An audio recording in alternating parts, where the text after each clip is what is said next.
जादुई तोता। एक छोटे से गांव में एक गरीब परिवार रहता था। उस परिवार में रामू और उसकी बीवी सीता उसके बेटे चिंटू के साथ रहते थे। उसी गांव में एक तोता भी रहता था। उसका नाम था रघु। वो किस्मत का धनी था। जहां भी जाता वहां किसी भी चीज की कमी नहीं पड़ती थी। एक दिन रघु उड़ते उड़ते उस गरीब परिवार के घर गया।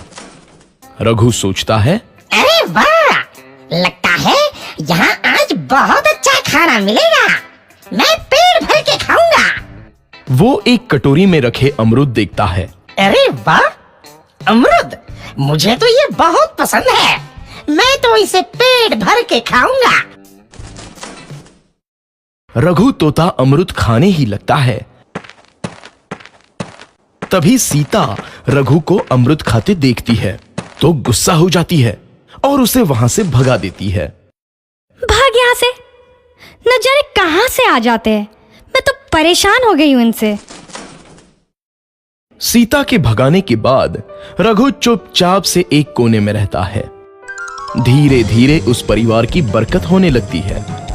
एक दिन रामू और सीता खाना खाते वक्त बातें करते हैं। आजकल हमारी बहुत तरक्की हो रही है, काम भी अच्छा चल रहा है। रामू कहता है। इस पर सीता कहती है, सच कहा, भगवान हमेशा ऐसे ही हम पर मेहरबान रहे। बेटा चिंटू भी कहता है, पिताजी, मुझे खिलौना लेके दो ना, मेरे सभी दोस्तों के पास है।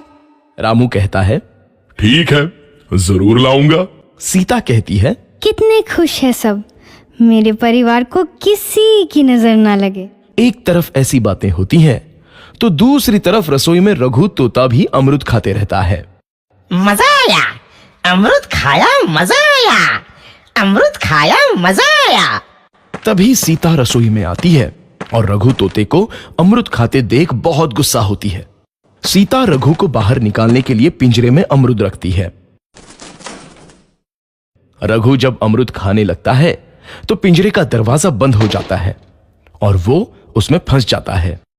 मुझे बाहर निकालो, मैं यहाँ फंस गया हूँ, मुझे बचाओ। अगले दिन सीता पिंजरा उठाकर बाहर दूर उस रघु को छोड़ देती है। रघु के जाते ही उनके घर आई बरकत धीरे धीरे कम हो जाती है। उन्हें बहुत घाटा होता है। सीता कहती है, ये क्या हो रहा है, अचानक इतना कैसे बदल गया? अभी तक तो सब कुछ अच्छा चल रहा था। रामू कहता है, लगता है भगवान हम पर रूठ गए हैं। चिंटू भी कहता है, लगता है अब मुझे खिलौने भी नहीं मिलेंगे। और वो रोने लगता है और बाहर चला जाता है। कुछ दिन बाद रघु तोता फिर से उस घर में आता है। वापस आया, मैं वापस आया, अब मैं जमकर अमरूद खाऊंगा। रघु सीधा रसोई घर में चला जाता है और अमरूद खाने लगता है।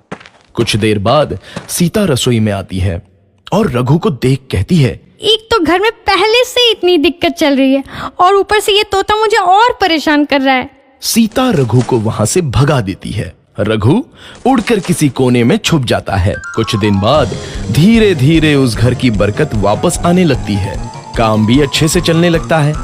एक रात जब रघु तोता अमरूद खाने जाता है तो पिंजरे में फंस जाता है। ये लोग आखिर चाहते क्या हैं? एक तोते को शांति से अमरूद खाने क्यों नहीं देते? मैं कौन सा चोरी कर रहा हूँ? बस अमरूद ही तो खा रहा हूँ। तभी रामू वहां आता है और पिंजरे में रघु तोते को देख उसे बाहर छोड़ देता है। ये तोता भी कितना जिद्दी है, बार बार वापस आ जाता है। जैसे ही रामू रघु को छोड़ देता है, अगले दिन से फिर से उनके घर की बरकत जाने लगती है। काम में घाटा होता है।